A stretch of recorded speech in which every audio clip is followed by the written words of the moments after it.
সুপ্রিয় দর্শক শ্রোতা, আমি বলেছিলাম আপনাদেরকে আমি লেসন শেয়ার করব। তো আজকে আমি একদম শুরুর দিকে কিছু লেসন শেয়ার করতেছি, যে লেসনগুলো আসলেও একেবারে নতুন যারা, তাদের জন্য খুব কাজে আসবে। আর যারা একটু পারেন বা অ্যাডভান্স লেভেলে আছেন, তাদের জন্য কোনো প্রয়োজন নেই এগুলো দেখার। একেবারে নতুন, ধরেন আজকে গিটার নিয়েছেন হাতে বা ভাবছেন মাত্র শুরু করবেন, লেসনগুলো শুধুমাত্র তাদের জন্যই। এখানে আমি একটা জিনিস সাজেস্ট করব, আমি গিটার ফ্রেটবোর্ডটা অলওয়েজ বৃদ্ধাঙ্গুলটা পিছনের মিডিলে রাখতে সাপোর্ট করবো। মিডিল, উপরে না, মিডিলে রাখবো আমরা। তাহলে কি হবে, আপনার ফিঙ্গারগুলো অনেকটা স্পেস পাবে মুভ করার জন্য। আর যদি এই উপরে বৃদ্ধাঙ্গুল রাখি আমরা লাইক এমন, সেক্ষেত্রে দেখা যাবে যে আপনাদের ফিঙ্গারটা বিভিন্নভাবে মুভ করাটা কঠিন হয়ে যাবে। আশা করি আপনারা বুঝতে পেরেছেন। তো এখন আমি আজকে শুরুতে যে লেসনটা আপনাদেরকে দিব, ভেরি সিম্পল একটা লেসন। আমি এখানে ভিডিওতে আপনাদেরকে দেখিয়ে দিচ্ছি, পরবর্তীতে চেষ্টা করব।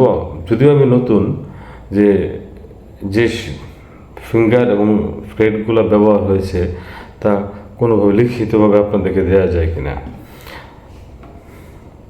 তবে একটা বিষয় আপনাদের অবশ্যই মতামত শেয়ার করতে হবে, কারণ আমি আমার মতন করে যা বুঝতেছি তা শেয়ার করতেছি। কারণ আপনারা জিনিস বিষয়টা কতটুকু বুঝতে পারছেন বা আসলে আদৌ বুঝতে পারতেছেন কিনা, বা আমার কোথায় প্রবলেম হচ্ছে কিনা, এগুলো আপনাদের শেয়ার করতে হবে। যত আমরা বেশি শেয়ার করব, মতামত জানাবো, তত আমাদের জন্য শেখা এবং শেখানো দুইটাই সহজ হয়ে যাবে। আশা করি আপনারা বুঝতে পেরেছেন। প্রথমে আমরা ফিঙ্গার শেপটা দেখেন, 1 2 3 4, চারটা আঙ্গুলের ব্যবহার করব।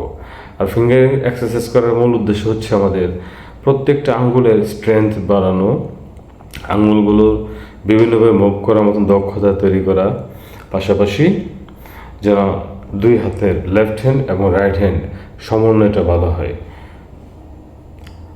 তো শুরু করলাম। প্রথমে আমরা বাজাবো 1 2। 1 2 বলতে এখানে বোঝাতে যাচ্ছি first fret first finger, second fret second finger. তাহলে 1 ডাউন বাজিয়েছি আমরা, pick always alternate pick use করবো।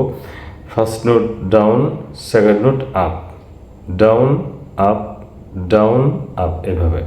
তাহলে আমরা 1 ডাউন 2 আপ, তারপর দ্বিতীয় স্ট্রিংসে যাব, ডাউন আপ, তৃতীয় স্ট্রিংসে ডাউন আপ, এভাবে সবগুলো স্ট্রিংস আমরা বাজাবো। 1, আমরা 6 পর্যন্ত বাজিয়েছি। এখন আবার নিচে নেমে আসবো 6 থেকে। আমরা যেহেতু 1 2 করে বাজিয়েছি, উপর থেকে 1 2 1 2 নিচে নামবো। 1 2 1 2 1 2, then second fret second finger, third fret third finger, second fret second finger, third fret third finger. তাহলে 2 3 2 3। আপনারা জানেন pick always alternate, down up down up, 2 3 2 3 2 3 2 3। আবার নেমে আসবো নিচে 16 থেকে 2 3 2 3। তারপর হলো 3 4, third fret third finger, fourth freight fourth finger, 3 4 3 4 3 4 3 4 3 4 3 4 3 4। নেমে আসছে নিচে 3 4, ডাউন আপ 3 4। এই হলো আমাদের ফার্স্ট লাইনের লেসন। দ্বিতীয় লাইনে হবে, প্রথমে এখানে আমরা যা বাজিয়েছি তার রিভার্স, মানে 1 2 বাজিয়েছি প্রথমে, এখন আমরা বাজাবো 2 1। তাহলে এবার একইভাবে সব জায়গায় উঠবো, 2 1 2 1। পিক তো বুঝতেই পেরেছেন, ডাউন আপ, যা কিছু বাজান আমরা ডাউন আপ। আপনি নিচে নেমে আসবো 6 থেকে, 2 1। তারপর 3 2 3 2, third fret third finger, fourth freight second fret second finger, 3 2। আবার নিচে নেমে আসবো,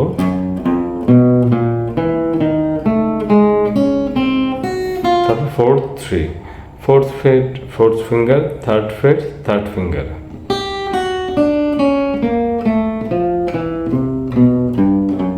নিচে নেমে আসবো 4-3 4-3।